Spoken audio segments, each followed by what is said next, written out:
आज का अगला टॉपिक है राज्य का महाधिवक्ता। राज्य का महाधिवक्ता बिल्कुल भारत के महान्यायवादी जैसा होता है। तो भारत का महान्यायवादी का वीडियो बना चुके हैं हम लोग, और आप लोग अगर वो वीडियो नहीं देखे हैं तो उसको जरूर देखिएगा।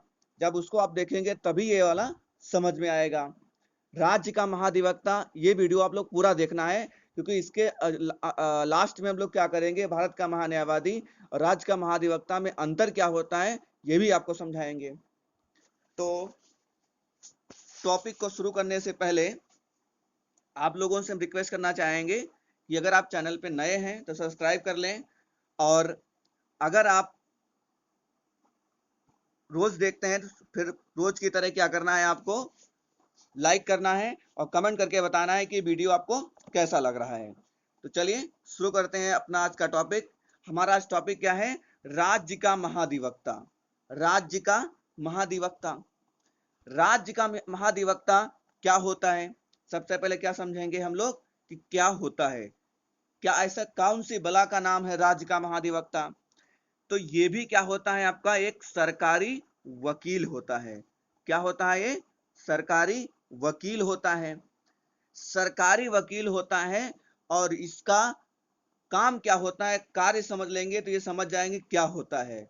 इसका काम क्या होता है, हाई कोर्ट के अंदर सरकार का पक्ष रखने के लिए, हाई कोर्ट के अंदर सरकार का पक्ष रखने के लिए हर राज्य में एक सरकारी वकील की नियुक्ति की जाती है। सरकारी वकील की नियुक्ति की जाती है जिसे विधि अधिकारी भी कहा जाता है, और इसी को जिसे विधि अधिकारी भी कहा जाता है, और इसी को राज्य का महाधिवक्ता कहा जाता है। एक क्वेश्चन बहुत बढ़िया बन जाता है यहाँ पर कि राज्य का सबसे बड़ा विधि अधिकारी कौन होता है।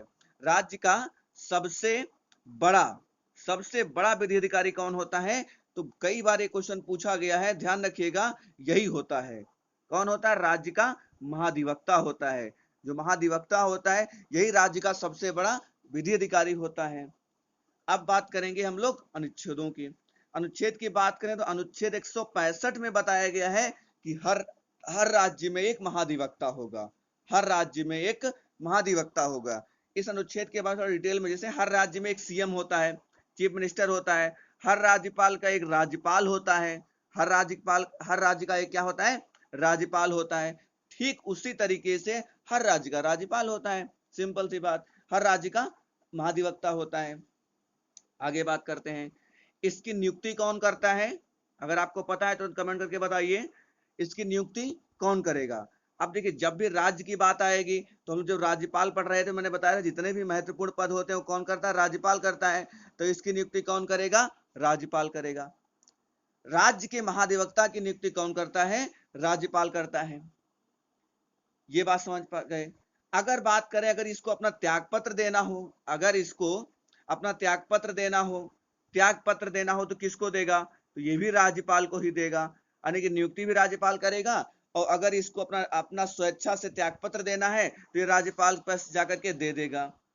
बात समझ में आ गई। आगे बात करते हैं।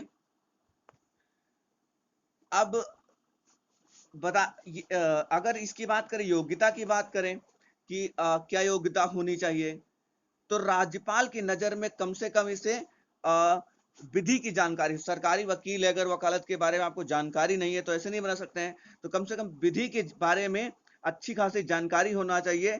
ये राज्यपाल की नजर में होना चाहिए कि हाँ, आपको बहुत जानकारी है, तो आपको क्या कर दिया जाएगा, नियुक्त कर दिया जाएगा। साथ साथ में आप भारत के नागरिक हो, और आप एक हाई कोर्ट के जज की बनने की योग्यता रखते हो, ये सब बातें भी जरूरी हैं।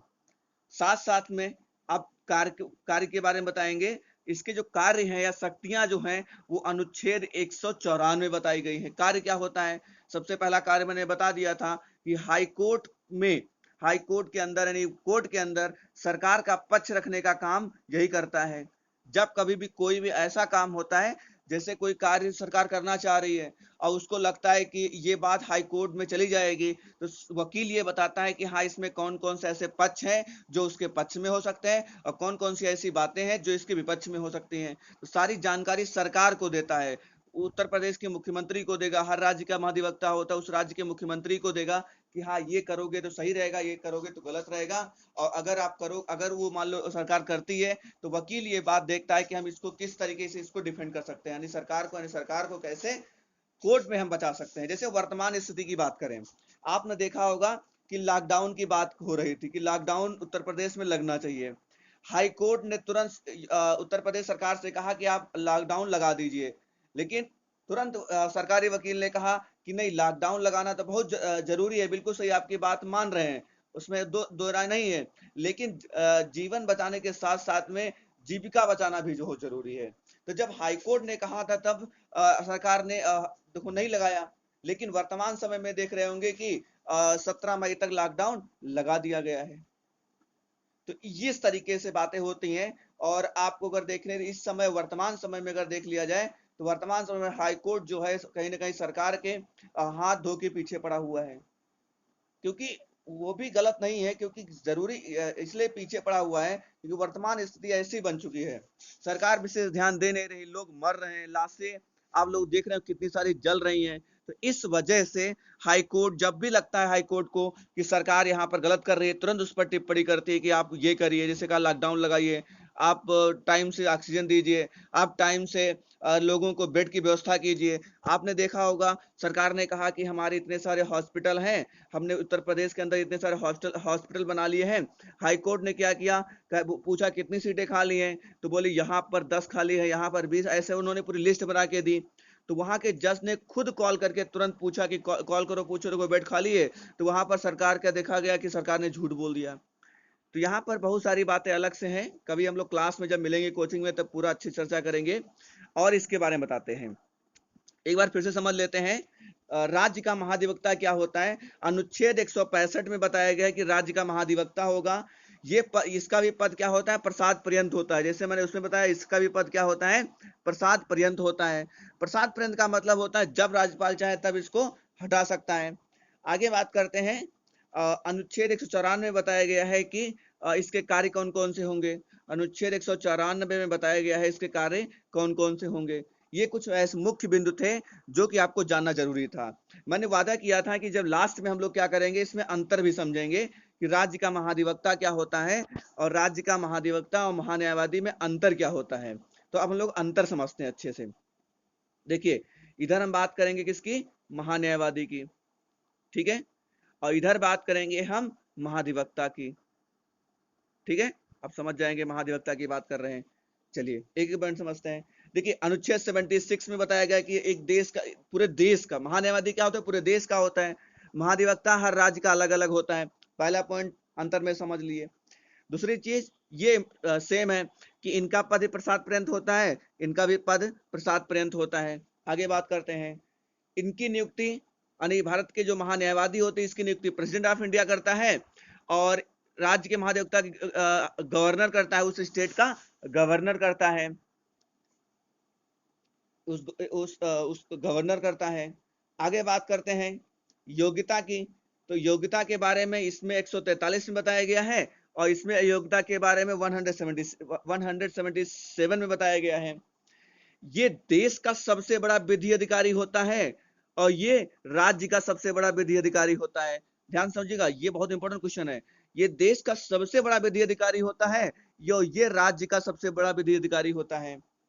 इसी तरीके से शक्तियों की बात करें तो अनुच्छेद 105 में बताया गया है कि विधि अधिकारी की जो हमारा देश का सबसे बड़ा विधि अधिकारी यानी महान्यायवादी होता है उसके कार्य क्या होते हैं, और इसमें अनुच्छेद 194 में बताया गया है कि राज्य का जो महाधिवक्ता होगा उसके कार्य क्या होंगे। इस तरीके से आप अंतर समझ लिए। अंतर इसलिए समझा दिया कि आप कंपेयर कर पाएंगे। अगर ये जो काम करने जाएगा तो कहां पर जाएगा, ये सुप्रीम कोर्ट में सरकार का पक्ष रखेगा, ये हाई कोर्ट में सरकार का पक्ष रखेगा, क्योंकि हर राज्य का अपना हाई कोर्ट होता है। अभी भी सुविधा की वजह से एक राज्य के मतलब एक ही हाई कोर्ट कई राज्यों का देखता है, लेकिन हमारे संविधान में यही कहा गया है कि हर राज्य का एक एक हाई कोर्ट होना चाहिए। वो अलग बात है कि अभी भी ऐसा हो नहीं पाया है। तो इस तरीके से आपने देखा कि राज्य का जो महाधिवक्ता होता है, भारत का जो महान्यायवादी होता है, उनमें अंतर क्या होता है। तो एक बार फिर मैं यही पूछूंगा आपसे एक लास्ट क्वेश्चन, जो आपको कमेंट करके बताना है। आपको बताना राज्य का महाधिवक्ता कौन है, ये आप कमेंट सेक्शन करके बताइए। कमेंट में बताइए कि राज्य का यानी उत्तर प्रदेश का जो राज्य महाधिवक्ता है वो कौन है इस समय, आपको कमेंट करके बताना है। और आप सभी लोग बताइएगा कि ये वीडियो कैसा लगा, और एक बार पुनः चैनल को सब्सक्राइब कर लें अगर आप लोग नहीं अभी तक नहीं किए हैं, और लाइक कर लें, और कमेंट करके जरूर बताइएगा कि ये वीडियो कैसा लगा। एक बार पुनः बहुत बहुत धन्यवाद। हम लोग फिर मिलते हैं अगले वीडियो में।